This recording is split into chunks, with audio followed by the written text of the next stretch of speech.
Bueno, buenas noches a todas, a todos. Bueno, me decían de ser propositivo, le decía a Nerio, es complicado, ni con el mago con sin dientes se va a poder.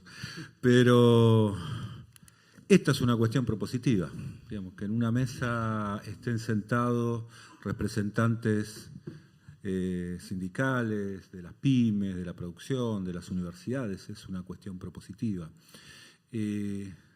No quiero aburrirlos, ya están todos muy cansados, pero algunos datos para entender la magnitud de lo que vivimos. Hay 6,4 billones de estudiantes en el mundo, de los cuales solo 200 millones son estudiantes universitarios. Ese dato que daba Daniel, imagínenselo en el mundo, ¿no? Perón decía, había en aquel momento 3 millones de estudiantes y solo llegaban a la universidad 100.000. Bueno, 6,4 billones de estudiantes en el mundo y solamente 200 millones llegan a la universidad. Ahí está el primer problema. Es decir, lo primero que hay que lograr es que todos puedan acceder, todos aquellos que lo deseen puedan acceder a la universidad. Después viene la cuestión de ver cómo va a ser esa universidad del siglo XXI. Esa universidad va a ser distinta a la que hemos vivido seguramente, y depende de nosotros. Y también en eso tenemos que mirar el pasado, se va a aprender haciendo. Hoy los chicos no tienen la necesidad de la información. En nuestra formación casi diría que el 50, el 60% era información y había un 30, un 40% de formación. Hoy los pibes, uno está diciendo algo en la clase y lo están googleando a ver si es cierto o no es cierto, con lo cual claramente la información está disponible. No es el problema la información. El tema es qué tipo de información y cómo se forma y qué se hace con esa información. Algo de lo que decía Nico tiene que ver con esto. Entonces, claramente la posibilidad de construir conocimiento es distinta, va a ser distinta, ya es distinta y va a ser distinta en el futuro. Creo que ahí tenemos un enorme desafío como universidades. Hablaba Nerio al principio de la cuestión de la extensión universitaria, este diálogo de saberes, esto que contaba el compañero de la CETEP. Nosotros aprendemos y aprenden de nosotros, hay un diálogo de saberes, es permanente ese diálogo. En la última CRES se planteó el tema de la interculturalidad, algo que parecía ajeno, ¿no? A nosotros en Argentina por ahí nos parecía ajeno, pero que es tan importante en toda América Latina y el Caribe, y surge claramente como una de las demandas más fuertes que tiene nuestro continente más desigual que existe. Y claramente ahí tenemos también otro desafío, cómo se construye ese diálogo de saberes, que también seguramente va a ser distinto, y cómo se investiga y para qué se investiga. Y acá, en el tema de la investigación, hablamos siempre de pertinencia, pero claramente es una decisión política saber qué se investiga y para qué se investiga. No es casual una cuestión de degradación de los ministerios. La verdad que todo presidente tiene derecho a armar los ministerios que desea, ¿no? Este presidente cuando asumió levantó 5 o 6 ministerios y ahora bajó 10. Tiene todo el derecho de hacerlo. Pero claramente tiene que hacer hincapié cada uno a partir de los ministerios en qué cosas le importa. Bueno, evidentemente no importa tanto la cultura, Mañasco nos hablaba de eso al principio, no importa tanto la ciencia y la tecnología, no importa la salud. Bueno, esto de la bacteria tampoco es casual, las cosas que nos pasan no son casuales, ¿no? Uno puede tomar decisiones políticas, lo que no puede evitar son las consecuencias de esas decisiones. Y claramente no es casual ese tipo de cuestiones.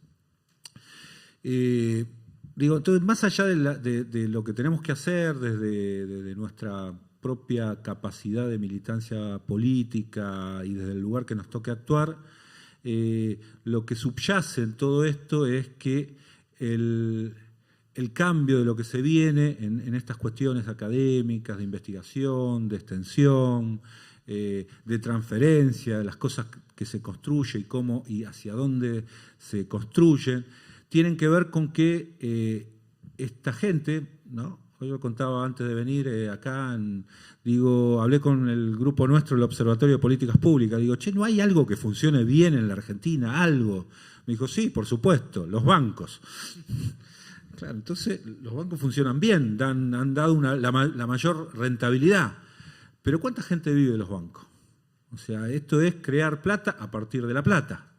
Entonces nosotros hablamos de trabajo acá, con lo cual claramente ahí hay una dicotomía entre lo que aspiramos y lo que está pasando.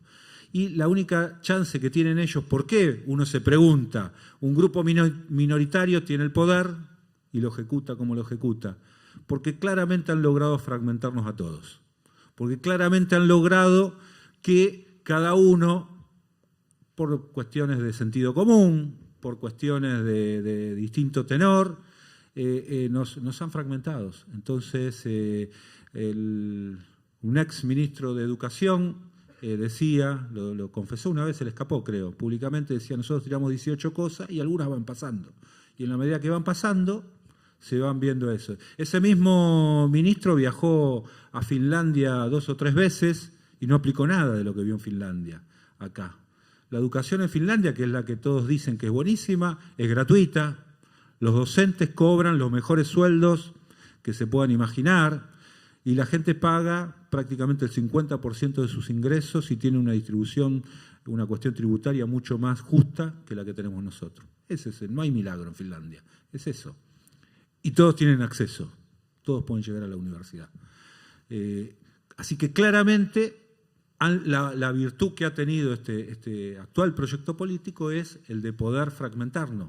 Entonces creo que subyace en todos nosotros esa idea de que si no estamos todos juntos, cada uno del lugar que le toque, cada uno haciendo lo que tiene que hacer, va a ser muy difícil que se pueda revertir eso. Va a ser muy difícil pensar en un futuro si no somos capaces de estar en el presente medianamente codo a codo. Yo lo quiero cerrar haciendo una referencia, porque para poder tener futuro hay que poder analizar el pasado, ¿no?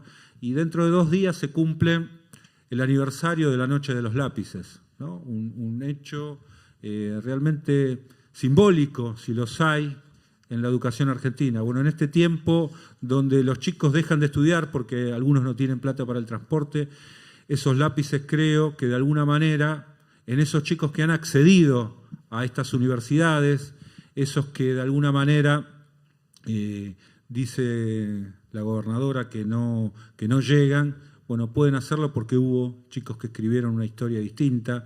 Y como decía nuestro amigo Pancho Tamarit en la apertura de la última CRES 2018, la verdad que si fuera cierto que no pueden llegar por la pobreza, entre eliminar la pobreza y eliminar las universidades, sería mejor eliminar la pobreza, cosa que no están haciendo y la están incrementando. Muchas gracias y gracias por la invitación.